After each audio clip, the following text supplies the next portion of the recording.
Shalom, and welcome to a new SHU talk about the topic of happiness.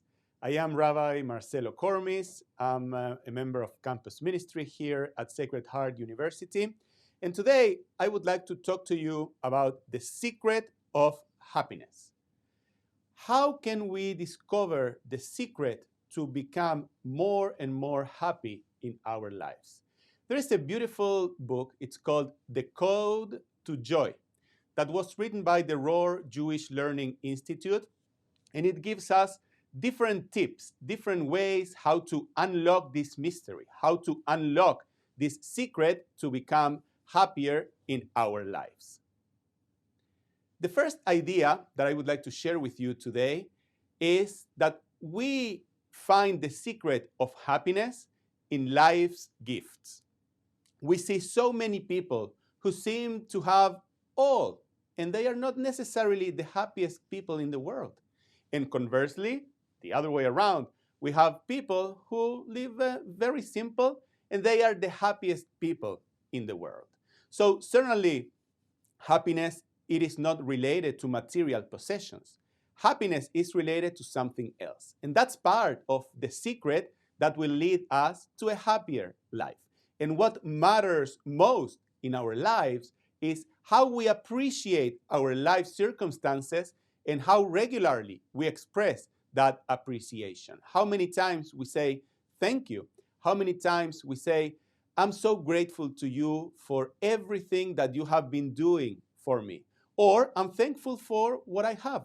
Actually, Jewish tradition teaches that a happy person is a person who's happy with whatever he or she has in your life. Another aspect of discovering the secret to happiness is staying honest, staying humble, and staying happy. The importance of nurturing a healthy self-concept. And we live in a society that sometimes we do not have the best concept of who we are because we are constantly bombarded by the best people that are around. Successful people in business, successful people in their careers, the most skinniest people in the world, and the most beautiful people in the world. So it's very easy for us to sometimes fail about our own personal self-concept. So one of the keys to unlock the mystery of how to become happier is to have a healthy concept of who we are and to understand that from a Jewish perspective, I matter as an individual, but it isn't all about me. And that's a tension that we usually live in our lives, which is I try to fulfill my life, I try to fulfill my goals, but at the same time, we should be mindful of the needs of others, and we should try to help those who are in need. And to me, I found so much happiness helping those who are in need, giving a hand to those who are suffering, because happiness also lies there, not only in your self happiness, but also helping those who are in need around you. Another tip to the secret of happiness is to recognize that we are not perfect, to recognize that we are imperfect and that we live in an imperfect world. The only perfect being in the world is God. And since we were created only in the image and likeness, but not equal to God, we are imperfect. And we live in an imperfect world. Actually, this is something that Jewish tradition has put in the very center of our Jewish experience. And we call it Jewish guilt. Meaning people who, or you, because you lead your life in a certain way, you have always this, this sensation that you are not fulfilling your life to the fullest. Or people are, calling you to do something greater than what you are doing now. So you're constantly living, with this guilt that's very Jewish. Probably other traditions, they have it as well. But it's very Jewish to feel that you are not the best. You are not fulfilling all your potential. So the question to try to unlock the secret of happiness is, how can I ever be at peace if I have made serious mistakes in my life. And you know, there is a beautiful story about someone who had a precious diamond. And that diamond that was so precious and so expensive fell. And what happened when that diamond fell? It was full of cracks. It had different cracks and it was worthless. So this person was very, very concerned. And he brought it to a good friend who said, "Don't worry, I'm going to take care of this diamond." He took the diamond, and what he did was he started to carve flowers coming from those places where the diamond was injured, and he carved beautiful flowers. And he said, the diamond is becoming now a source of joy. This diamond is becoming now a source of beauty for you and for the people who are around you. And that's probably the way that we should lead our lives. We should acknowledge the fact that we are imperfect, but from each imperfection that we have in life could come something beautiful, not only for us, but also for the people who are around us. Another way that we can try to find the secret for happiness is investing in healthy relationships.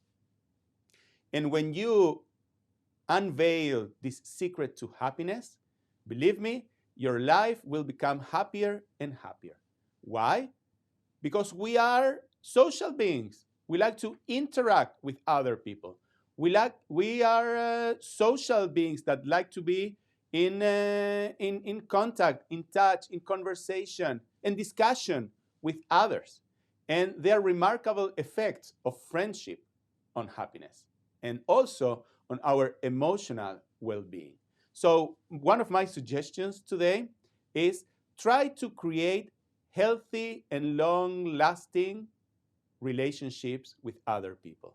I know we're moving through a pandemic, we're moving through the coronavirus, that sometimes can be very hard for us to create this social bonding with others. But try to do it. Try to send a text message, a phone call, try to stay close to that person by an email, and when things hopefully will return to normal, try to invest in that relationship, because investing in healthy relationships can bring a lot of happiness to our lives and can help us to have a better emotional well-being. And then I think this is one of the keys for happiness, and is the question, what am I here for? What's your purpose? What's your mission? Why are you here in this world? And this is a question that we don't necessarily ask very often, but I believe it is a central question. And the answer may change over the years. At some stage or some point in your life, you may think that you're here for a particular mission. Then, when you grow older and you move through your life, you may discover that you're here for another goal, to fulfill another role or another mission. And it's fine. It can change over the years. But I think that we should never stop asking ourselves, why are you here? What am I here for? Why? Because each of us matters. Because each of us has been sent into this world for a particular purpose. So my invitation to you, as we discuss the topic of happiness, is find out what your mission is. And believe me, when you find that out, if you are fortunate enough to find it out, you will increase happiness in your life. There is a story that is one of my favorite stories, which is about this person who died and went to heaven.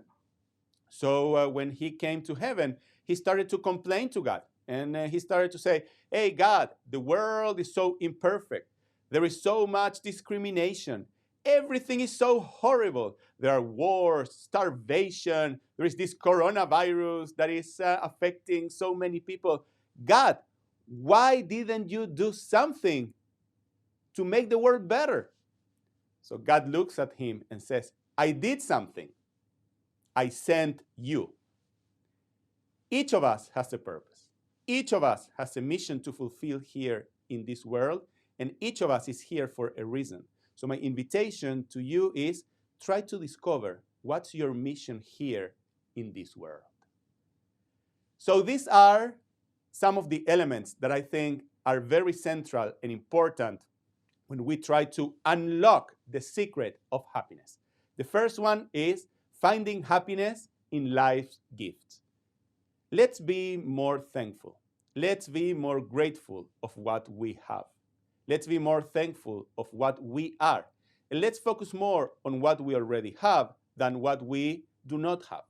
It's great to want more. It's great to want to have more, to be better in your career, to be more famous, to have more money, which is wonderful. But first, you have to acknowledge and you have to be grateful for what you already have. The second element is let's stay honest, humble, and let's try to stay happy. Let's try to recognize that we are not perfect, that we are imperfect, that we live in an imperfect world, but from that imperfection, something good, something wonderful could come for us and and also for the people who are around us. And also, my fourth point is let's invest in healthy relationships because we are social beings and we want to create long-lasting and deep and truthful relationships with the people who are around us.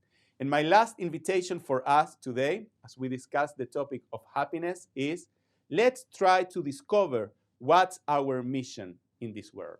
Let's try to discover what's our goal, our purpose, and what is our mission here in this world so we can make our lives better, our communities a little better than what they are right now, and hopefully we can make our world a better world than what it is right now.